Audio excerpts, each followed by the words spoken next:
നമ്മൾ യേശുദാസിൻ്റെ പാട്ട് കേട്ട് വളരുന്നു, അല്ലെങ്കിൽ തമിഴ് പാട്ടുകൾ കേട്ട് ഹരം കൊള്ളുന്നു. ഈ റോജ അതുപോലുള്ള സിനിമകളിൽ റഹ്മാൻ ഒരു സംഗീതത്തിൻ്റെ പ്രപഞ്ചം ഒരുക്കുന്നു. അതൊക്കെ കേട്ടിങ്ങനെ ത്രില്ലടിച്ച് നിൽക്കുന്ന സമയത്ത് ആ ഒരു കാലഘട്ടത്തിലാണ് ഈ പറയുന്ന ബ്രേക്ക് ഡാൻസ് തരംഗവും കേരളത്തിൽ ഉണ്ടാകുന്നതാണ്. അങ്ങനെ ആ ഒരു കാലഘട്ടത്തിലാണ്. അപ്പോൾ ഈ സിനിമയിൽ 4-5 പയ്യന്മാരിലൊരു മിടുക്കൻ പയ്യൻ, എല്ലാവരും മിടുക്കന്മാരാണ്, അതിലൊരു എൻ്റെ പയ്യനത്തിന് മിടുക്കനാണെന്ന് തോന്നുന്നു എനിക്കുണ്ടാവുമല്ലോ. അനു ഡാൻസ് പുള്ളിക്കൊരു സ്വാഭാവികമായ ഡാൻസിൻ്റെ ക്വാളിറ്റി അതിനുണ്ടായിരുന്നു. അപ്പം ഇയാൾ ഇത് ഓഡിഷന് വേണ്ടി ഇത് അയച്ചതിനകത്ത് ഇയാൾ 1-2 വീഡിയോ അയച്ചായിരുന്നല്ലോ. അത് നമുക്ക് ഭയങ്കര ഇമ്പ്രസീവായിട്ട് ഫീൽ ചെയ്തു. അത് 3 months ഞങ്ങൾ ചെയ്തത് അതായിരുന്നു ഞങ്ങളുടെ ഹോം. ഇൻഡിവിജ്വൽ ആയിട്ട് ഞങ്ങൾ ഇൻഡിവിജ്വൽ ആയിട്ട് പോയിട്ടേ ഇല്ല. 3 months we were all 3 months together. ഒരുമിച്ച് We were all staying in the same apartment. My mom is a huge Michael Jackson fan, Okay. like huge fan, and she knows the entire choreography to Thriller and everything. So every Sunday she would literally put on Thriller, and then both of us would like do the hook step of that and everything. Generational gap എങ്ങനെ translate ചെയ്യും എന്നുള്ളത്. പക്ഷെ ഞാൻ ഈ 2 ജനറേഷൻ്റെ ഇടയിൽപ്പെട്ടൊരു വ്യക്തിയാണ്. 15 to 20 takes എടുത്തിട്ടുണ്ട്. ഞാൻ ഓടുന്ന ഒരു സീനാണ്. സർ കാമായിട്ട് is explained it to me every time. Do this, do this, very do this. patient So, director yeah. ആണ്.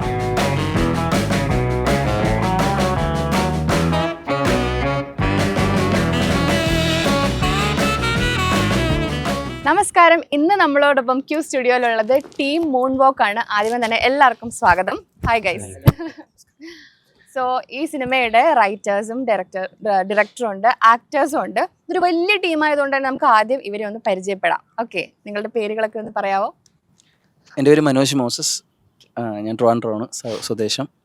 ഈ ഇതിൽ കരാട്ട ഷാജി എന്ന് പറഞ്ഞൊരു ക്യാരക്ടറാണ് ചെയ്യുന്നത്. ഫസ്റ്റ് മൂവിയാണോ? അല്ല, ഇതിൻ്റെ രണ്ടാമത്തെ സിനിമയാണ്. ആദ്യം അഭിനയിക്കുന്ന മൂവി ഇതാണ്, പക്ഷെ റിലീസായ പടം Malaikottai Vaaliban. Okay okay. Thank you. എൻ്റെ പേര് സിദ്ധാർത്ഥ് എന്നാണ്. ഞാൻ ചെന്നൈയിൽ നിന്നാണ് വരുന്നത്. ഷിബു എന്ന് പറയുന്ന ഒരു ക്യാരക്ടറാണ് ഞാൻ പ്ലേ ചെയ്തിട്ടുള്ളത്. ഞാനും കുറച്ച് പടങ്ങൾ വർക്ക് ചെയ്തിട്ടുണ്ട്. പക്ഷെ എന്നാലും കുറേ എക്സ്പീരിയൻസ് കിട്ടിയതും ലേണിംഗ് കിട്ടിയതും ഈ കുറെ കഥ പറയാനുണ്ട്. ഓക്കെ. എൻ്റെ പേര് പ്രേം. ഞാൻ ട്രിവാൻഡ്രമാണ്. ഇതിൽ സുദീപ് എന്ന് പറഞ്ഞൊരു ക്യാരക്ടറാണ് ചെയ്തത്. ബേസിക്കലി ഞാൻ ഒരു ഡാൻസറാണ്. ഇതെൻ്റെ ആദ്യത്തെ മൂവിയാണ്. എൻ്റെ പേര് അനുനാഥ്. ഞാൻ കോഴിക്കോട് നിന്നാണ് വരുന്നത്. അപ്പം ഞാൻ ഇതിൽ ജയിക്കുന്ന പറഞ്ഞൊരു ക്യാരക്ടറാണ് ചെയ്തത്. എൻ്റെ പേര് നൈനിത. ഞാൻ മുംബൈ കൊച്ചി ബേസ്ഡ് ആണ്. ഇതിനകത്ത് ഞാൻ ഒരു സീന റഷീദ് എന്ന് പറഞ്ഞൊരു ക്യാരക്ടറാണ് ചെയ്യുന്നത്. എൻ്റെ പേര് Sanjana. I'm from Bangalore, and my character's name is Frida. Okay. You don't know Malayalam, or you learned Malayalam for this movie? No, I don't know Malayalam, and I had to speak English in this movie. Oh, So, okay. yeah. That's Yeah. cool. You'll get to know about it. Okay. ഇനി നമുക്ക് നിങ്ങളെ പരിചയപ്പെടുത്തണോ? Okay, already അറിയുന്ന ആൾക്കാരാണ് ഈ സൈഡിൽ ഇരിക്കുന്നത്. അപ്പോൾ നമുക്ക് ഈ സിനിമയെ പറ്റി ചോദിക്കാം. ഇത് ഒരു യഥാർത്ഥ സംഭവത്തെ ആസ്പദമാക്കിയിട്ടുള്ള ഒരു മൂവിയാണ് അല്ലേ? അപ്പോൾ എന്താണ് മൂൺ വോക്ക്? നമുക്കിത് കാണുമ്പോൾ ഓക്കെ ഡാൻസ് ആണ്, നമ്മുടെ കിങ് പോപ്പിനെ കുറിച്ചുള്ള മൂവിയാണ്, അതെല്ലാം അറിയാം. പക്ഷെ ശരിക്കും എന്താണ് ഈ സിനിമ? ആക്ച്വലി ഇതിൻ്റെ ഒരു ബേസിക് പ്ലോട്ട് എന്ന് പറയുന്നത് നമ്മുടെ വിനോദിൻ്റെ ഒരു ലൈഫിൽ കടന്നു വന്നിട്ടുള്ള സുഹൃത്തുക്കളുടെ കഥയും അങ്ങനെ അതിൻ്റെ ഒരു ബേസിലാണ് ഈ കഥ നമ്മൾ ഡെവലപ്പ് ചെയ്യുന്നത്. പലപ്പോഴും നമ്മളുടെ സ്വകാര്യ സംസാരങ്ങളിലൊക്കെ കടന്നു വരാറുള്ള പഴയകാല കഥകൾ ഞങ്ങൾ കോമൺ ആയിട്ട് ഷെയർ ചെയ്യാറുള്ള കഥകൾ. ഞങ്ങളെക്കാൾ കുറച്ചുകൂടെ പ്രായത്തിന് ഇളയാളാണ് മാത്യു എങ്കിലും ഞങ്ങളുടെ കഥകളിൽ വരുന്നതുകൊണ്ട് മാത്യു കേൾക്കാൻ നിർബന്ധിതനാണ്. അങ്ങനെ കേട്ടിട്ടുണ്ടാകാം, കഥകളിൽ എപ്പോഴും ഉണ്ടിത്. അപ്പോൾ അങ്ങനെ വരുമ്പോൾ ഞങ്ങളുടെ കാലത്ത് ഞങ്ങളുടെയൊക്കെ ഒരു വളരെ ചെറുപ്പകാലത്ത് ഞങ്ങൾ വിറ്റ്നസ് ചെയ്തൊരു വലിയ തരംഗമാണ് ഒരു ബ്രേക്ക് ഡാൻസ് എന്ന് പറഞ്ഞൊരു തരംഗം. അത് ഇന്നത്തെ പോലത്തെ മീഡിയ സപ്പോർട്ടൊന്നും ഇല്ലാത്തൊരു കാലത്ത് എല്ലാവരെയും ഹരം കൊള്ളിച്ചൊരു അതൊരു ഡാൻസ് ഫോം മാത്രമല്ല, അതൊരു സ്റ്റൈൽ ജസ്റ്റർ. എല്ലാവരും അതനുസരിച്ചിട്ടുള്ള വേഷം ധരിക്കുക, അതിൻ്റെ ഹെയർ സ്റ്റൈലിലും ഒക്കെ അത് അനുകരിക്കാൻ ശ്രമിക്കുക. ഇപ്പോൾ നേരിട്ട് ഡാൻസേഴ്സ് അല്ലാത്തവർ പോലും വളരെ വിദൂരമായിട്ട് നിൽക്കുന്നവരിലേക്ക് പോലും പടർന്നു കയറിയ ഒരു ഫാഷൻ്റെ ഒക്കെ ഒരു ട്രെൻഡായിരുന്നു. അപ്പോൾ ആ കാലത്തും ആ ഒരു പരിസരത്തിൽ നിന്നുകൊണ്ട് കുറേ കഥകൾ വിനോദ് എല്ലാ കാലത്തും നമ്മളോട് പറയുമായിരുന്നു. അപ്പോൾ അത് അന്ന് നല്ല വിനോദിന് അതൊരു സിനിമയാക്കണം എന്നുള്ളൊരു ആഗ്രഹം ഉണ്ടായിരുന്നു. ബട്ട് ഇതൊരു സിനിമയായിട്ട് ആലോചിക്കുമ്പോൾ ഒരു പ്രാക്ടിക്കൽ പ്രശ്നം ഉണ്ടായിരുന്നു എപ്പോഴും. കാരണം ഇത് ആര് ചെയ്യും, ആരൊക്കെ ചെയ്യും, ഒരുപാട് പേരുടെ കഥയാണ്. അപ്പോൾ ഇൻഡസ്ട്രിയിൽ അങ്ങനത്തെ ചില ലിമിറ്റേഷൻസ് ഒക്കെ ഉള്ളതുകൊണ്ട് എപ്പോഴും ഈ കഥയെ ഇങ്ങനെ ബാക്ക് എൻഡിൽ വെച്ചുകൊണ്ടിരുന്നു. ഒരിക്കലും മനസ്സിലുണ്ടെങ്കിലും ഇത് എടുത്ത് മുമ്പോട്ട് വയ്ക്കാനുള്ള ധൈര്യം ആരും കാണിച്ചിരുന്നില്ല. പക്ഷേ ഞങ്ങൾ വേറെ പല കഥകളും പാരലലി വർക്ക് ചെയ്തു, പലതിൻ്റെ പിന്നാലെ നടന്നു. ഒരിക്കൽ പലതും നടക്കാതെ വന്ന സമയത്ത് ഇതായിരുന്നു വരേണ്ടിയിരുന്നു തോന്നുന്നു, ഇതങ്ങനെ ഫ്രണ്ടിലേക്ക് വരുന്നു, സംഭവിച്ചു. അതങ്ങനെ സംഭവിക്കുന്നു. ആ 90കളിൽ ഉണ്ടായിരുന്ന ആ ഒരു നൃത്തത്തിൻ്റെയും ഫാഷൻ്റെയും ഒരു ലഹരിയുടെ ആവേശത്തിൻ്റെയും പശ്ചാത്തലത്തിൽ പറയുന്ന കഥയാണ്. ഒബ്വിയസ്ലി സത്യസന്ധമായി പറഞ്ഞ കഥയായതുകൊണ്ട് അതിൽ ലൈഫുണ്ട്, ജീവിതമുണ്ട്. ജീവിതവും ആഘോഷവും എല്ലാം അടങ്ങുന്ന ഒരു കഥ ആണ്. നിങ്ങളുടെയൊക്കെ ജീവിതത്തിന്റെ ഒരു ഏട് തന്നെയാണ് അല്ലേ? ഒന്ന് ഇനിയും പറയാം. പറയാം. ഒരു തലമുറയുടെ കഥയാണ്. അതെ, ഒരു തലമുറയുടെ കഥയാണ്. നമ്മൾ Celebration. കണ്ടു പരിചയമുള്ള ഒരുപാട് മുഖങ്ങളുടെ അനുഭവങ്ങളുടെ ഇൻഫ്ലുവൻസ് ഉള്ള കഥയാണ്. അപ്പോൾ അതിന് അതിൻ്റെതായ ഒറിജിനാലിറ്റിയും അങ്ങനെയുള്ള അതിൻ്റെ ഒരു രസവും അതിൻ്റെ മറ്റ് എല്ലാ തലത്തിലുള്ള അംശങ്ങളും അതിനകത്തുണ്ടാവും. ഇതൊന്ന് മലയാളത്തിൽ അങ്ങനത്തെ ഒരു സിനിമ വന്നിട്ട് കുറച്ച് സമയമായല്ലേ? കുറച്ച് അങ്ങനെ ഇങ്ങനൊരു സബ്ജക്ട്, ഈ ഒരു സബ്ജക്ട് ഇപ്പം ഇതിൽ അൺകൺവെൻഷണൽ ഒരു കുറച്ച് സബ്ജക്റ്റ് അൺകൺവെൻഷനൽ ആണോ എന്ന് വെച്ച് കഴിഞ്ഞാൽ കാര്യം എല്ലാവരും കടന്നു പോയിട്ടില്ല. ഇപ്പോഴുള്ള തലമുറയിൽ ഉള്ള കുട്ടികളും ഒക്കെ ഈ ഇങ്ങനെ ബേസിക്കലി നമ്മൾ യേശുദാസിൻ്റെ പാട്ട് കേട്ട് വളരുന്നു, അല്ലെങ്കിൽ തമിഴ് പാട്ടുകൾ കേട്ട് ഹരം കൊള്ളുന്നു. ഈ റോജ അതുപോലുള്ള സിനിമകളിൽ റഹ്മാൻ ഒരു സംഗീതത്തിൻ്റെ പ്രപഞ്ചം ഒരുക്കുന്നു. അതൊക്കെ കേട്ടിങ്ങനെ ത്രില്ലടിച്ച് നിൽക്കുന്ന സമയത്ത് ആ ഒരു കാലഘട്ടത്തിലാണ് ഈ പറയുന്ന ബ്രേക്ക് ഡാൻസ് തരംഗവും കേരളത്തിൽ ഉണ്ടാകുന്നതാണ്. അങ്ങനെ ആ ഒരു കാലഘട്ടത്തിലാണ്. അപ്പം ഈ നല്ല രസമുള്ള നമ്മളുടെ മെലഡികൾ മാത്രം, ഇപ്പം ഈ ഭയങ്കര ബീറ്റും ഒക്കെ ഉള്ള ഇംഗ്ലീഷ് പാട്ടുകളൊക്കെ ആദ്യമായിട്ട് ഈ ബോണിയും അങ്ങനെയുള്ള പാട്ടുകളൊക്കെ നമ്മൾ കേൾക്കുന്നു. അതിൻ്റെ ഇടയിലാണ് ഈ ജാക്സന്റെ ഒരു സംഗതി വരുന്നത്. ജാക്സനും അതുപോലുള്ള ആ സമയത്ത് അങ്ങനെ കുറേ സിനിമകളൊക്കെ ഇറങ്ങിയിട്ടുണ്ട്. അപ്പം ഈ നമ്മൾ ജാവദ് ജാഫ്രിയുടെ സിനിമകൾ, അതിന് തൊട്ട് മുമ്പ് ഈ ഡിസ്കോ ഡാൻസർ മിഥുൻ ചക്രവർത്തി അല്ലെങ്കിൽ കമൽഹാസൻ്റെ ഒക്കെ ഇങ്ങനെ നമ്മളെപ്പോഴും ത്രില്ലടിപ്പിക്കുന്നത് നമ്മളിങ്ങനെ ഉന്മാദം കൊള്ളിക്കുന്ന കുറേ ഈ ഡാൻസ് രംഗങ്ങളും അങ്ങനത്തെ സംഗീതമൊക്കെയാണ്. അപ്പം അത് കണ്ട് ത്രില്ലടിച്ച ഒരു കാലഘട്ടം ഉണ്ടായിരുന്നു. അപ്പോൾ ആ സമയത്താണ് ഈ ഒരുപാട് നമ്മളുടെ കൂട്ടുകാർ ഇത്തരം പരിപാടികൾ ഇത് കണ്ടുപഠിച്ച് പഠിക്കാനായിട്ട് നടക്കുന്നു, പഠിക്കുന്നു, അത് ചെയ്യുന്നു. അതെ, കോളേജിലൊക്കെ ഒന്ന് വെളിച്ചത്ത് വരണമെങ്കിൽ അന്ന് എന്തെങ്കിലും കാണിക്കണം. ഈ പറഞ്ഞതുപോലെ നമ്മളീ പറഞ്ഞതുപോലെ അന്ന് എന്തെങ്കിലുമൊക്കെ ഒന്ന് ഒരു ലൈം ലൈറ്റിൽ വരണമെങ്കിൽ ഷൈൻ ചെയ്യണമെന്ന് പറയും, ചെത്തി നടക്കണമെങ്കിൽ എന്തെങ്കിലും ഒന്നെങ്കിൽ ഒരു ബൈക്ക് ഉണ്ടാവണം, ബൈക്ക് അല്ലെങ്കിൽ ഇതുപോലെ എന്തെങ്കിലും കല ഇതുണ്ടാവണം. അപ്പം അതിൻ്റെ ഇടയിൽ ഇതിങ്ങനെ ഇതുപോലെ ഒരു ഉയർന്നു വന്നൊരു സംഗതിയാണ് ആ സമയത്ത്. അപ്പം ഇതൊക്കെ ചെയ്ത് നടന്ന കുറേ ആൾക്കാരുടെ ഒരുപിടി മറ്റ് സൈഡുകൾ, രസകരമായ മറ്റ് വശങ്ങൾ നമുക്ക് കാണാൻ സാധിച്ചതാണ് കഥയ്ക്ക് പിൻബലമായത്. ഓക്കെ, ഇപ്പോൾ ശ്രീകാന്ത് സാറിലേക്ക് വരികയാണെങ്കിൽ എന്താണ് ശരിക്കും ഈ സിനിമയിലെ ക്യാരക്ടർ എന്ന് വെച്ചാൽ ഇങ്ങനത്തെ ഒരു സബ്ജക്ട് കേൾക്കുമ്പോൾ ഇത് എവിടെയായിരിക്കും പ്ലേസ് ചെയ്തിട്ടുണ്ടാവാന്ന് ഞാൻ ചിന്തിച്ചായിരുന്നു. അപ്പോൾ ഈ സിനിമയിൽ എന്താണ് ക്യാരക്ടർ? ഈ സിനിമയിൽ 4-5 പയ്യന്മാരിലൊരു മിടുക്കൻ പയ്യൻ, അല്ല എല്ലാവരും മിടുക്കന്മാരാണ്, അതിലൊരു എൻ്റെ പയ്യനത്തിനും മിടുക്കനാണെന്ന് തോന്നുന്നു എനിക്കുണ്ടാവുമല്ലോ. അങ്ങനെ ഒരു മിടുക്കൻ പയ്യൻ്റെ അച്ഛനാണ്. പിള്ളേരുടെ എല്ലാ ആക്ടിവിറ്റീസിലും കൂടെ ചേരുന്ന ഒരു വൈബച്ചൻ, ഇപ്പോഴത്തെ ഭാഷ പറഞ്ഞു. അന്നത്തെ ഒരു വൈബച്ചനെ ഇന്ന് നമ്മൾ കാണിക്കുന്നു. എന്തെങ്കിലും ഡാൻസ് പരിപാടിയൊക്കെ ഉണ്ടോ ഇതിൽ? ഇല്ല, ഡാൻസ് ഒഴിച്ചിട്ടുള്ള എല്ലാ തന്നില്ല അല്ലേ? അതിന്റെ ഒരു വിഷമമുണ്ട്. അല്ല, ഡാൻസ് ഒഴിച്ചിട്ട് ഡാൻസ് അവർ കളിച്ചോളും. ഡാൻസിന് വേണ്ട ഒരു സാഹചര്യം ഉണ്ടാക്കി കൊടുക്കൽ, നേരിട്ടല്ലെങ്കിലും അത് അവരുടെ കൂടെ നിൽക്കുന്ന ഒരു അച്ഛൻ, അതാണ് ഞാൻ. ഓക്കെ, ഇനി നമുക്ക് നമ്മുടെ കുട്ടികളിലേക്ക് വരാം. ഇത് നിങ്ങൾക്കൊക്കെ ശരിക്കും എത്ര വയസ്സുണ്ട്? നിങ്ങളുടെ ടൈം ഏറയിലുള്ള ഇതല്ലല്ലോ, 80s 90s എന്ന് പറയുമ്പോഴത്തേക്കും നിങ്ങളുടെ ഒരു ഏജ് ഗ്യാങ് അല്ലല്ലോ അത്? അല്ല, നിങ്ങളൊക്കെ ഭയങ്കര ഗ്യാങ് അല്ലേ? ഓക്കെ, അപ്പൊ നിങ്ങൾക്ക് അത്ര പരിചയമില്ലാത്ത ഒരു ടൈം പീരീഡ് ആണ് ഈ സിനിമയിൽ കാണിക്കുന്നത്. അതിന് എന്തായിരുന്നു നിങ്ങൾ പ്രിപ്പറേഷൻ എടുത്തത്? കാരണം നിങ്ങൾക്ക് യൂസ്ഡ് അല്ല അതിന്റെ സ്റ്റൈല്, മേ ബി സംസാരം, ഈവൻ ഡാൻസ് നിങ്ങൾ ഒട്ടും യൂസ്ഡ് അല്ലാത്തൊരു കാര്യമാണ്. അപ്പൊ അതിന്റെ പ്രിപ്പറേഷൻസ് എന്തൊക്കെയായിരുന്നു? അതിന് ഇപ്പൊ പ്രിപ്പറേഷൻ എന്ന് പറയാൻ നമ്മളിപ്പോ ഓഡീഷൻ ടൈമില് ഇത് ആയതിനു ശേഷം, സെലക്ട് ആയതിനു ശേഷം നമുക്ക് ഒരു 3 months വർക്ക്ഷോപ്പ് ഉണ്ടായിരുന്നു, ആക്ടിങ് വർക്ക്ഷോപ്പ് ഉണ്ടായിരുന്നു. അല്ല, ഫിറ്റ്നസിന്റെ ഇതായാലും എല്ലാ രീതിയിലുള്ള ട്രെയിനിങ്, ആക്ടിങ്ങിന്റെ ട്രെയിനിങ്, എല്ലാ ട്രെയിനിങ്ങും നമുക്ക് തന്നിട്ടുണ്ടായിരുന്നു. പിന്നെ മോസ്റ്റ്ലി നമുക്ക് ഏറ്റവും നമ്മളെ ഹെൽപ്പ് ചെയ്തിട്ടുള്ളത് നമ്മുടെ ഡയറക്ടർ സാർ തന്നെയാണ്. ആ രീതിയിലുള്ള ട്രെൻഡും അതാണ് കൾച്ചർ, അപ്പൊ ഇങ്ങനെയാണ് നടന്നിട്ടുണ്ടായിരുന്നത് എന്ന് പറഞ്ഞ് നമ്മള് ശരിക്കും നമ്മളെ മോൾഡ് ചെയ്ത് എടുക്കുകയായിരുന്നു. അല്ലെ, ഈച്ച് ആൻഡ് എവരി വണ്ണിന് സാറ്, പിന്നെ നമ്മുടെ ആൾക്കാരെല്ലാവരും ഹോൾ ക്രൂ ഭയങ്കര സപ്പോർട്ടീവ് ആയിരുന്നു. ഒരു ഭയങ്കര ഒരു ലെസൺ ആയിരുന്നു. എല്ലാവരും അത്രയും സ്ട്രഗിൾ ചെയ്ത് ഉണ്ടായ ഒരു സാധനം തന്നെയായിരുന്നു അത്. അപ്പൊ Okay. ഇതേപോലെ തന്നെ അത് അങ്ങനെ സുല്ലേട്ടനായാലും സാറായാലും എല്ലാവരും നമുക്ക് ഓരോ സീനിന്റെ മുമ്പ് തന്നെ ഇങ്ങനെ വന്ന് പറഞ്ഞു തരും കറക്റ്റ് അതിന്റെ സ്പോട്ടിൽ ഇങ്ങനെ എന്താണ് പരിപാടി, ഇതിന്റെ എങ്ങനെയായിരിക്കണം? മുന്നത്തെ നമ്മുടെ മാനസികാവസ്ഥ എന്താണ് ആ ഒരു സംഭവം. അപ്പൊ അത് കൂടാതെ തന്നെ ആ കാലഘട്ടത്തിന്റെ പ്രത്യേകം അതിന്റെ ഒരു അനുസരിച്ച് അത് നമ്മുടെ ഒരു ഹെയർ സ്റ്റൈലായാലും നമ്മളെ ഫുള്ള് ഡ്രസ്സിങ് സ്റ്റൈലായാലും മൊത്തത്തിൽ കാണുമ്പോൾ തന്നെ ആ ഒരു രീതിയിലേക്ക് എത്തിയിട്ടുണ്ടായിരുന്നു. പിന്നെ നമ്മുടെ മൊത്തത്തിൽ അത് കഥാപാത്രത്തെ ഉൾക്കൊള്ളാൻ സഹായിച്ചു അല്ലേ? ഫുൾ ഒരു ട്രാൻസ്ഫോർമേഷൻ ചെയ്തപ്പോ തന്നെ അത് അല്ലേ ഇവര് ഓരോന്ന് തരുന്ന ടിപ്സ് തന്നെയാണ് നമുക്ക് മെയിൻ ആയിട്ട് സാറായാലും എല്ലാവരും തരുന്ന ആ ഒരു ഇതുകൊണ്ട് ഹെൽപ്പ് അങ്ങനെ ആ ഒരു ഇതിലേക്ക് അല്ലാതെ ഞങ്ങള് കണ്ടിട്ടില്ലല്ലോ. അതെ അതെ ഞാൻ പറഞ്ഞു. ട്രെയിനിങ് പീരീഡിൽ ഈ പറയും പോലെ നമ്മൾ മൊത്തത്തിൽ ആ ഒരു കാലഘട്ടത്തിലേക്ക് നമ്മൾ ചേഞ്ച് ചെയ്തിട്ടുള്ള ട്രെയിനിങ് ആയിരുന്നു. നമ്മളെല്ലാവരും ഒരുമിച്ചായിരുന്നു, ഒരു ഫാമിലി പോലെ മെയിൻറ്റെയിൻ ചെയ്ത് നമ്മൾ വേറൊരു സർക്കിൾ അവിടെ ഒരു എന്താ പറയാ ഒരു ഓറ ഒരു ഫാമിലി പോലെ അല്ലേ? എന്നിട്ട് 80s തിരിച്ചു വരാൻ പറ്റിയോ? കുറച്ച് നാള് ഇത്തിരി ബുദ്ധിമുട്ടായിരുന്നു. പിന്നെ ഇപ്പൊ പൊതുവെ എല്ലാ ട്രെൻഡ് എല്ലാം ഇപ്പൊ 80s പോലെയാണ്. ഇപ്പൊ എല്ലാരും ബാഗി പാന്റ് നമ്മള് റെട്രോ ആയില്ലേ തിരിച്ച്? അതെ, എല്ലാ സ്റ്റൈലും. അപ്പൊ ഇതില് നിങ്ങൾ കുറെ പേരൊക്കെ ഡാൻസേഴ്സ് ആണ് ഒറിജിനലി അല്ലേ? ഡാൻസർ അല്ലാത്ത? ഞാൻ ഡാൻസർ അല്ല. അപ്പൊ ഇതിന് വേണ്ടി ഡാൻസ് എങ്ങനെയാണ്? ഭയങ്കര ബുദ്ധിമുട്ടായിരുന്നോ പഠിച്ചെടുക്കാൻ? യു ലവ് ഡാൻസ് ആണോ?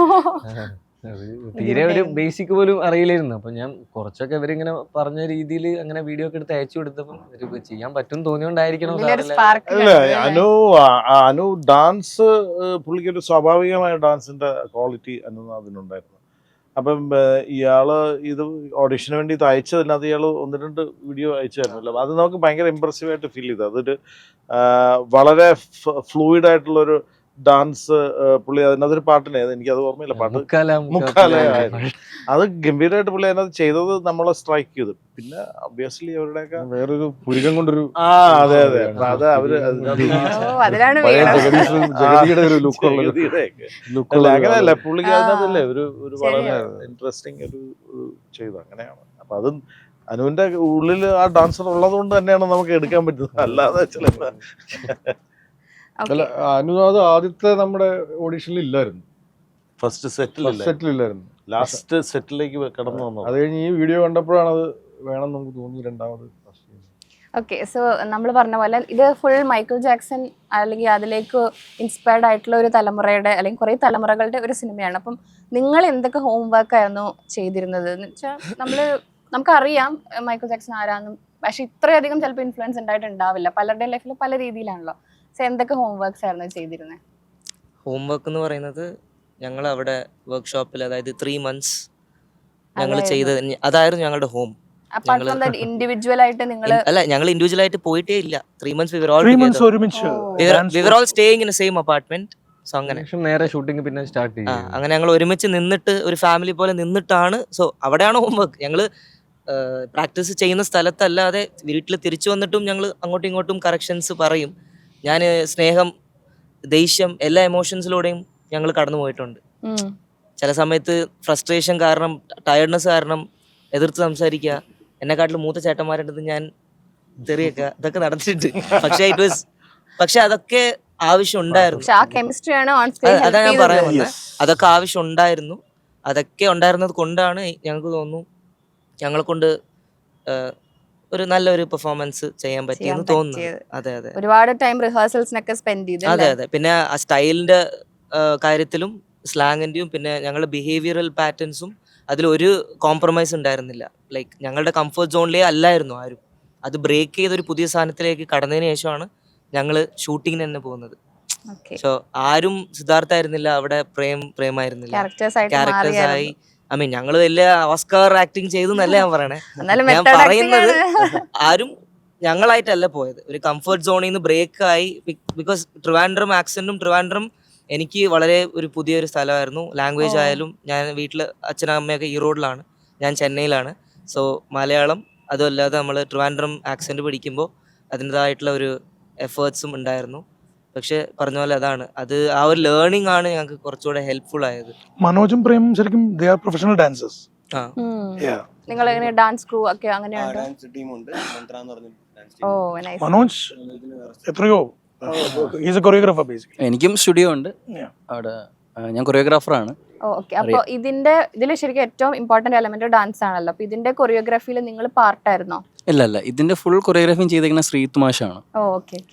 അപ്പം നമ്മൾ ഡാൻസേഴ്സ് ആണെങ്കിലും ഈ സ്റ്റൈല് പഠിക്കാൻ ഇച്ചിരി ബുദ്ധിമുട്ടുണ്ടായിരുന്നു. കാരണം വെച്ചാൽ പഴയകാല രീതി സത്യം, സത്യം. അവർ ചെയ്യും പോലെ നമ്മൾ ചെയ്യണം, ആ ഒരു ഇത് കൊണ്ടുവരണം. ഇപ്പം ഡയറക്ടർ സാർ കണ്ട പോലത്തെ ഒരു സാധനം വരണമെന്നുണ്ടെങ്കിൽ നമ്മൾ അതിനനുസരിച്ച് പ്രാക്ടീസ് ചെയ്യണം. അതുകൊണ്ട് ഈ 3 മാസം നമുക്ക് യൂസ്ഫുൾ ആയി എന്നുള്ളതാണ്. 3 മാസം ഈ ഒരു ടീമിൻ്റെ ഇത് വെച്ചതും ഇതൊക്കെ നമുക്ക് യൂസ് ആയത്, നന്നായിട്ട് ചെയ്യാൻ പറ്റിയത് ഈ 3 മാസത്തെ ഇതുള്ളത് കൊണ്ടാണ്. അവിടെ നന്നായിട്ട് ചെയ്തു എന്നുള്ളതാണ് നമ്മുടെ വിശ്വാസം. ക്യാമറ കാണുമ്പോൾ നമുക്ക് ആ ഷോട്ട് ഒക്കെ നല്ല അടിപൊളി ഷോട്ട്, പക്ഷെ അതിന്റെ പിന്നിൽ നിങ്ങളുടെ എത്രയോ മാസത്തെ ഉറപ്പായിട്ടും, എഫേർട്ട് ഉണ്ടല്ലേ ഡാൻസ് പഠിക്കാനായിട്ട്. അതുകൊണ്ടാണ് അത്ര അടിപൊളിയായത്. അതെ അതെ. നിങ്ങളുടെ ശരിക്കും ഒരു മൈക്കിൾ ജാക്സൺ എന്ന് പറയുമ്പോൾ നിങ്ങളുടെ കോർ മെമ്മറി എന്താ? ഇപ്പോൾ സ്കൂളിൽ എന്തെങ്കിലും ഡ്രസ്സപ്പ് ചെയ്ത്, have you ever dressed up as Michael Jackson, or have you ever done something like that? I personally haven't dressed up like Michael Jackson, but my mom is a huge Michael Jackson fan, Okay. like huge fan, and she knows the entire choreography to Thriller and everything. So every Sunday she would literally put on Thriller, and then both of us would like do the hook step of that and everything. So there's some kind of inspiration നമ്മുടെ ഒക്കെ ഉള്ളിൽ അത് ഉണ്ടായിരുന്നു അല്ലേ? Definitely, I used to sing his songs in school competitions and stuff. But yeah. Oh okay. അതല്ലാതെ നിങ്ങളുടെ പെർഫോമൻസുകളിലൊക്കെ നിങ്ങൾ എപ്പോഴെങ്കിലും ചെയ്തിട്ടുണ്ടായിരുന്നോ? പിന്നെ ഇല്ലേ എപ്പോഴെങ്കിലൊക്കെ എന്തായാലും അല്ലേ? അത് പൊതുവെ മൈക്കിൾ ജാക്സൺ എന്ന് പറയുന്ന ഒരു ലെജൻഡ് Yes, നമ്മൾ of course. സ്കൂൾസിലായാലും കോളേജസിലായാലും എടുക്കുന്ന റെഫറൻസസിൽ ഒരു 5 റെഫറൻസ് എടുക്കുന്നുണ്ടെങ്കിൽ അതിൽ 3 എണ്ണം മൈക്കിൾ ജാക്സന്റെ ആയിരിക്കും. അതെ അതെ, സോ നമ്മൾ സത്യം. എന്തായാലും പിന്നെ നമ്മൾ ഒരാളെ പുച്ഛിക്കാനും നമ്മൾ യൂസ് ചെയ്യും. ഇവൻ വലിയ മൈക്കിൾ ജാക്സൺ ആണല്ലോ. So it's very easy to use his word because നമ്മുടെയൊക്കെ പുള്ളിക്കാരൻ ഉള്ളിലുള്ളൊരു അത്രയും സംഭവമാണ്. വലിയ ലെഗസി ക്രിയേറ്റ് ചെയ്ത ഒരു മനുഷ്യനാണ്. പിന്നെ സ്റ്റേജിൽ കയറി വരുമ്പോൾ പെർഫോമൻസ് ആർട്ടിസ്റ്റിന്റെ ഇടയിൽ ജസ്റ്റ് ഒരു അനക്കമില്ലാതെ നിന്നിട്ട് അത്രയും ക്രൗഡിനെ പുള്ള് ചെയ്യുക എന്ന് പറയുന്നത് എനിക്ക് തോന്നുന്നു പുള്ളിക്കാരൻ കഴിഞ്ഞിട്ടുള്ളൂ ബാക്കി ആരായാലും. അതെ അതെ. പുള്ളിക്കാരൻ ഒരു തല അനക്കുന്ന ഒരു സ്റ്റേജിൽ ജസ്റ്റ് ടേൺ ചെയ്യുന്ന ഒരു സീക്വൻസ് ഉണ്ട്. അതിൽ എത്ര പേര് കരഞ്ഞ് ആ ഒരു ഓറ അത്. ഭയങ്കര സോ അതുകൊണ്ടാണ് നമ്മൾ 10 റെഫറൻസ് എടുക്കുമ്പോൾ 8 റെഫറൻസ് മൈക്കിൾ ജാക്സൺ സാറിന്റെ ആയി മാറുന്നത്. See. ഇപ്പൊ സൗത്ത് ഇന്ത്യ തന്നെ ഡാൻസ് പ്രമേയമാക്കിയിട്ടുള്ള സിനിമകൾ ഇപ്പൊ പ്രഭുദേവ സാറിന്റെ അല്ലെങ്കിൽ ABCD അല്ലെങ്കിൽ സ്ട്രീറ്റ് ഡാൻസർ അങ്ങനത്തെ ഒക്കെ മൂവീസ് മാത്രമാണ് നമ്മൾ കണ്ടിട്ടുള്ളത് ഫുൾ ഡാൻസ് എന്ന് പറയും. ബാക്കിയുള്ളതിൽ ഡാൻസ് ഒരു എലമെന്റ് ആണ്. പക്ഷെ ഇത് നമ്മൾ മേ ബി കമ്പീറ്റ് ചെയ്യുന്നതോ ചിലപ്പോൾ ആൾക്കാർ ലുക്കപ്പ് ചെയ്യുന്നതോ അതുമായിട്ടായിരിക്കാം. അപ്പൊ അവിടെ എന്തുമായിരുന്നു നിങ്ങളുടെ കോൺഫിഡൻസ്? ഓക്കെ, എന്ത് കമ്പാരിസൺ വന്നാലും ഇതിന്റെ എന്താ പറയാ ക്രക്സ് ഭയങ്കര സോളിഡ് ആണെന്ന് വിചാരിക്കും. തീർച്ചയായിട്ടും ഇതിൽ ഡാൻസ് മാത്രമല്ല ഉള്ളത് തന്നെയാണ് എൻ്റെ കാരണം. ഇതിലുള്ള ഇമോഷൻസ് ഉണ്ട്. ഈ കുട്ടികളെല്ലാം, ഈ പിള്ളേരെല്ലാം പല പല സാഹചര്യങ്ങളിൽ നിന്നാണ് വരുന്നത്, പല പല ജീവിത സാഹചര്യം. പിന്നെ അന്നത്തെ കാലത്ത് അറിയാം 80s-ലും 90s-ലും ഒക്കെ ഉള്ള കുട്ടികൾ എന്താവണം നേരെ എഞ്ചിനീയറും ഡോക്ടറും ആവണം തീരുമാനിക്കുന്ന ഒരു കാലമുണ്ട്. ഇപ്പോഴത്തെ പോലെ അല്ല. അപ്പൊ ആ കാലഘട്ടത്തിൽ നടക്കുന്ന കഥയിൽ പല പല സ്പാൻ ഓഫ് ലൈഫിൽ ജീവിക്കുന്ന കുട്ടികളാണ് അവരൊരുമിച്ച് ചേർന്നൊരു, അങ്ങനെയൊക്കെയാണ് ഇതിന്റെ ഒരു കണ്ടന്റ്. പാരലൽ സ്റ്റോറി ഉണ്ടോ? അതുകൊണ്ട് തന്നെ ഓരോരുത്തരുടെ ഇമോഷൻസ് വെച്ചിട്ട് ഉറപ്പായിട്ടും അതിന്റെ ലെയറുകളാണ് ഇതിന്റെ ഒരു പല ഭംഗി. layers ഈ ഉണ്ട്. 5 പേരും 5 ഇടങ്ങളിൽ നിന്ന് വരുന്നവരാകുമ്പോൾ തന്നെ കഴിഞ്ഞു ആ വ്യത്യാസം ഉണ്ടായി. അപ്പൊ അവരുടെ ഓരോരുത്തരുടെയും ജീവിത സാഹചര്യം, ആ ബാക്ക്ഗ്രൗണ്ട് എല്ലാം മുമ്പോട്ടുള്ളവരുടെ പോക്കിനെ ബാധിക്കും. അതൊക്കെയാണ് ഈ സിനിമ. അത് കൂടുതൽ പറഞ്ഞാൽ സ്പോയിലർ ആയി പക്ഷെ എക്സൈറ്റഡ് ആണ് എല്ലാരും. Okay, coming to you guys. ഇപ്പൊ നമുക്കിപ്പോ മലയാളം ഇന്റർനാഷണലി എല്ലാവരും നോക്കിക്കാണുന്ന ഒരു ഇൻഡസ്ട്രി ആണ്. അപ്പൊ ഒരു പുതിയ സിനിമ ഇറങ്ങിക്കഴിഞ്ഞാൽ നല്ല രീതിയിലും കമ്പാരിസൺസും എല്ലാം വരാൻ ചാൻസ് ഉണ്ട്. അപ്പൊ ആ ഒരു സമയത്ത് നിങ്ങൾ കുറെ ന്യൂ കമ്മേഴ്സ്, ഇതിന്റെ എല്ലാ ബേർഡനും നിങ്ങൾ മീൻസ് എന്താ പറയാ ഷോൾഡർ ചെയ്യുന്നത് നിങ്ങളാണ്. നല്ല രീതിയിൽ വളരെ പോസിറ്റീവ് ആയിട്ട് പറയാനാണെങ്കിൽ ഈ സിനിമ ഫുള്ള് നിങ്ങളുടെ കയ്യിലാണ്. അപ്പൊ നിങ്ങൾക്ക് ടെൻഷൻ ഉണ്ടായിരുന്നോ ആസ് ന്യൂ കമ്മേഴ്സ്? ഇത് എന്താണെങ്കിലും ഈ സിനിമ വെയിറ്റ് മൊത്തം ഞങ്ങളുടെ ഈ തോളുകളാന്ന് നിങ്ങൾക്ക് തോന്നിയിട്ടുണ്ടോ? പാർഷ്യലി പറഞ്ഞ സത്യമാണ്. പക്ഷെ ഞങ്ങൾ പറഞ്ഞ പോലെ ആ ഒരു 3 months എഫേർട്ട് എന്തായാലും അത് വേസ്റ്റ് ആവില്ല എന്ന് ഞങ്ങൾ കോൺഫിഡന്റ് ആയിട്ട് വിശ്വസിക്കുന്നുണ്ട്.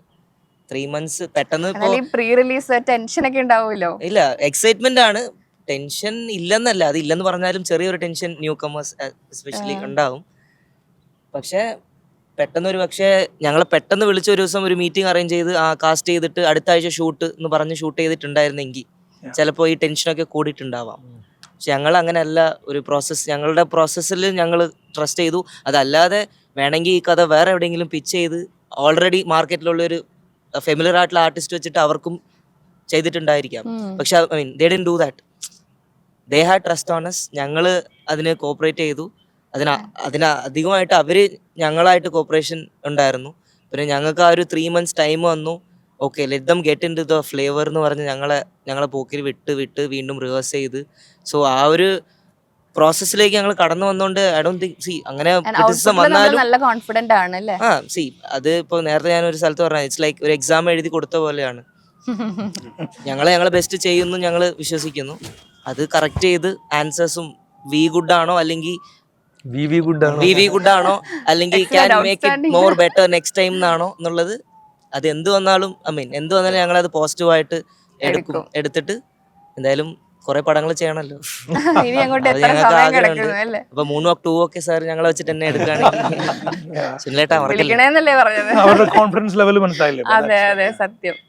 ബാക്കി നിങ്ങളുടെയൊക്കെ എന്താണ് emotions right now? Emotion excited ആണ്, പിന്നല്ലേ. എക്സൈറ്റ്മെന്റ് ആണ്, നല്ല കാര്യം, പേടിക്കേണ്ട ആവശ്യമില്ല. അതെ വിളറിന്ന്. ഇനിയിപ്പോ ശ്രീകാന്ത് സാർ, ഇപ്പൊ ഇവര് ജെൻസി കിഡ്സ് ആണ് അല്ലേ? ജെൻസി അല്ലേ? ജെൻസി ആണ്. അപ്പൊ ഭയങ്കര വ്യത്യാസങ്ങൾ ഉണ്ടാകാം. ഇവരൊരു ക്യാരക്ടറിനെ പെർസീവ് ചെയ്യുന്ന രീതിയാകാം, അതിന്റെ പ്രോസസ് ആവാം. കാര്യം റിഹേഴ്സൽസ് ഒക്കെ ഉണ്ട്, പക്ഷെ ഇവരുടെ മൈൻഡ് ഇത് തന്നെ വേറെ ആയിരിക്കും. അപ്പൊ എങ്ങനെ ഉണ്ടായിരുന്നു? ഇവരിൽ നിന്ന് എന്തെങ്കിലും പഠിക്കാൻ പറ്റിയോ? തീർച്ചയായിട്ടും ഞാൻ ഇവരുടെ കൂടെ കൂടുമായിരുന്നു. ആണല്ലേ? അത് സന്ദർഭവശാൽ തിരക്കഥയും ഡിമാൻഡ് ചെയ്തത് അങ്ങനെയാണ്, ഇവരുടെ കൂടെ കൂടുക എന്നുള്ളതായിരുന്നു. ആ ഏജ് ഡിഫറൻസ് മാത്രമേ ഉള്ളൂ, ഇവരുടെ കൂടെ കൂടുക.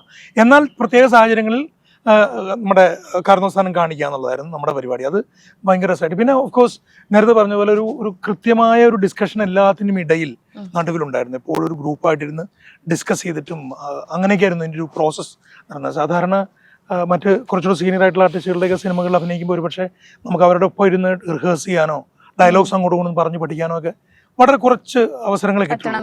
ചിലപ്പോൾ ഒരു പക്ഷേ സീനിയർ ആർട്ടിസ്റ്റുകൾ നമുക്ക് ടെൻഷനാണെന്ന് നമുക്ക് പറയാൻ സ്വാതന്ത്ര്യമുള്ള സമയത്താണെങ്കിൽ നമ്മൾ പറയും ചേട്ടാ ഒന്ന് പറഞ്ഞു നോക്കാന്നൊക്കെ പറഞ്ഞാൽ പോലും പോസിബിൾ അല്ലാതെ. ഇതങ്ങനെ ആയിരുന്നില്ല. ഇവരെല്ലാവരും ഡിസ്കസ് ചെയ്യുമായിരുന്നു. ഞാനും അതേപോലെ തന്നെയായിരുന്നു. ഞാനും ഇവരോട് ഡിസ്കസ് ചെയ്ത് ഡയലോഗ്സ് കോൺവെർസേഷൻസ് ഉള്ളതൊക്കെ അതുപോലെ ഡിസ്കസ് ചെയ്ത് എനിക്കും രസമുള്ളൊരു എക്സ്പീരിയൻസ് ആയിരുന്നു. യെസ്. അപ്പോൾ വളരെ എളുപ്പമായി കാര്യങ്ങൾ. അതെ അതെ, ഇതാണ് ഇഷ്ടപ്പെട്ടത്, ഈ ഒരു പ്രോസസ്സാണ് ഇഷ്ടപ്പെട്ടത്. പക്ഷെ 12 ടേക്ക് 16 ടേക്ക് പോയി എനിക്കും. അപ്പോൾ 12 ടേക്ക് പോയിട്ട് അന്ന് രാത്രി 11:30 പാക്ക് ചെയ്തിട്ട് പിറ്റേ ദിവസം ഞാൻ വിചാരിച്ചു പിറ്റേ ദിവസം ഞാൻ പൊളിക്കുന്നു. പിറ്റേ ദിവസം 4ാമത്തെ take okay I mean director okay ആക്കിയത്.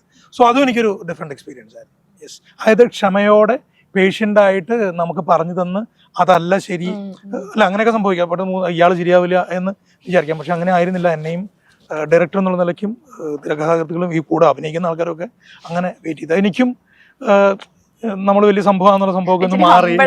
യെസ് യെസ് അങ്ങനെ സംഭവിച്ചു. അങ്ങനെ തന്നെ വേണമെങ്കിൽ പറയാം. ഓക്കെ, ഇത്രയധികം ന്യൂ കമേഴ്സിനെ നമ്മൾ ഹാൻഡിൽ ചെയ്യാണ്. അപ്പൊ എന്തെങ്കിലും ചലഞ്ചസ് ഫേസ് ചെയ്തിരുന്നോ? അതെ, സൈലന്റ് ആയിട്ടിരിക്കുന്ന രണ്ടുപേരും നിങ്ങൾ ഏതായാലും സംസാരിക്കണം.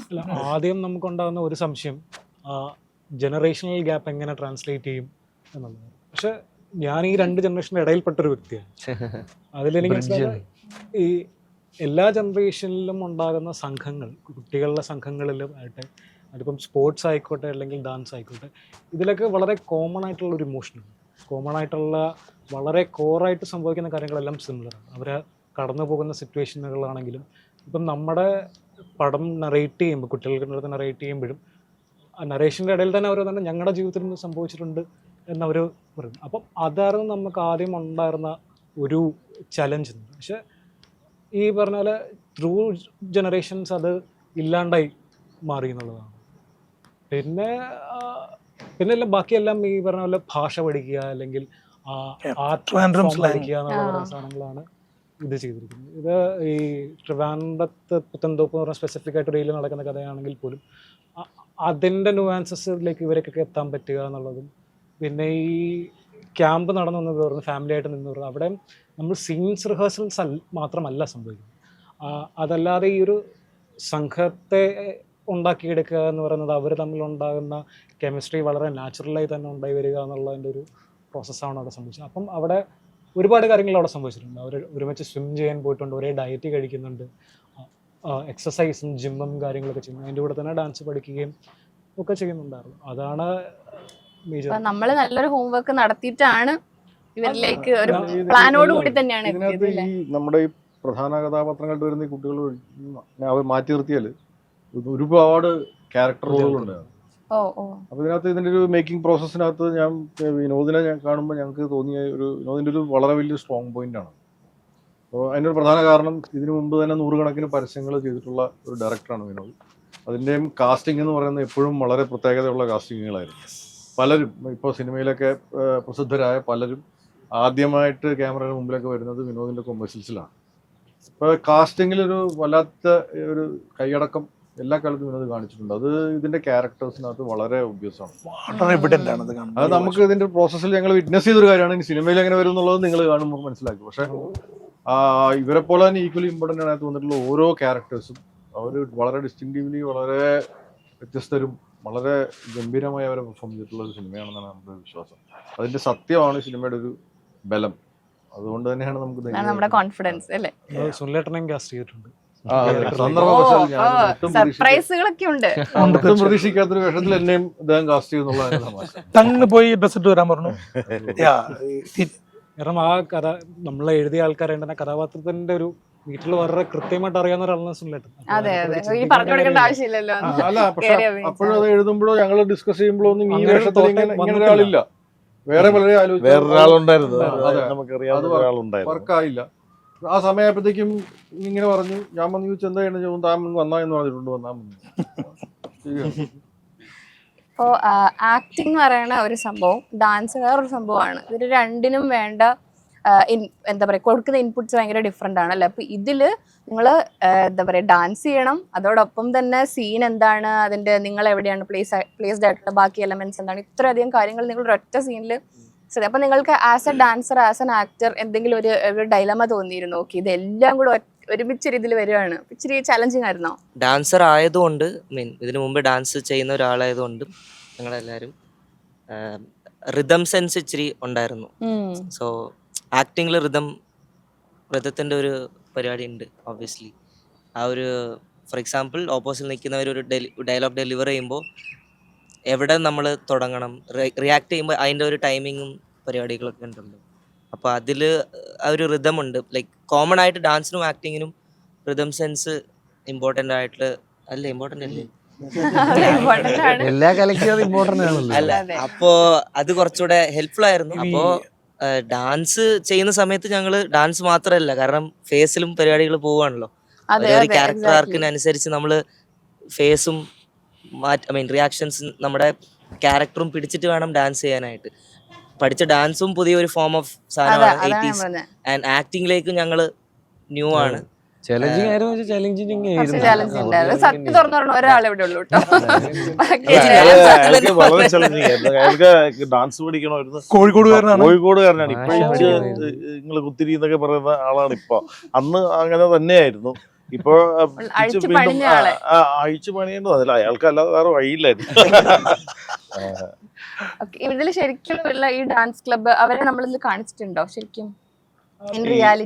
അതങ്ങനെ ഒരു സെറ്റ് ഓഫ് ആൾക്കാരല്ല. അല്ല, ഓക്കെ, ഒരു എൻറ്റയർ പലയിടങ്ങളിലുള്ള ഒരുപാട്. ഇതിപ്പം കഥ നടക്കുന്ന തിരുവനന്തപുരത്താണെങ്കിലും നമ്മള് ഇൻസ്പയർ ചെയ്ത കഥാപാത്രങ്ങള് ഈ കേരളത്തിൽ പല ആൾക്കാരും ഞങ്ങളെ ഇൻസ്പയർ ചെയ്തിട്ടുണ്ട്. അത് ഒരു സ്ഥലത്ത് നടന്നു. കഥ നമുക്ക് അങ്ങനെയല്ലേ ഇത് ചെയ്യാൻ പറ്റുള്ളൂ. പക്ഷെ നമ്മളെ ഇൻഫ്ലുവൻസ് ചെയ്ത് ഒരുപിടി ആൾക്കാരുണ്ട്. ബയോപിക് അല്ല, ബയോപിക് അല്ല, അങ്ങനെയൊന്നും അല്ല അത്. ഓക്കെ, അപ്പോൾ നമ്മൾ ഒരുപാട് വിശേഷങ്ങൾ ഈ സിനിമയെ കുറിച്ച് കേട്ടു. ഓക്കെ, അപ്പോൾ ഈ മെയിൽ തന്നെ നമ്മൾ റിലീസ് ചെയ്യാണ്. ഇനി പ്രേക്ഷകർ ഓരോരുത്തരും പേരെയാണ് നമുക്ക് വേണ്ടത് അല്ലേ? അപ്പോൾ എന്താണ് ഫൈനലി പ്രേക്ഷകരോട് പറയാനുള്ളത്? പ്രേക്ഷകരെല്ലാവരും അല്ല, ഇത് ഞങ്ങള് ഈ സിനിമ വളരെ നാളത്തെ പരിശ്രമത്തിന് ശേഷം വളരെ സന്തോഷത്തോടു കൂടി അവതരിപ്പിക്കുന്ന സിനിമയാണ്. എല്ലാവരും ഈ സിനിമ തീർച്ചയായിട്ടും തിയേറ്ററിൽ പോയി കാണേണ്ട സിനിമയാണ്. കാര്യം അത് തിയേറ്ററിക്കൽ എക്സ്പീരിയൻസ് ഉണ്ടായിരിക്കേണ്ട സിനിമ തന്നെയാണ്.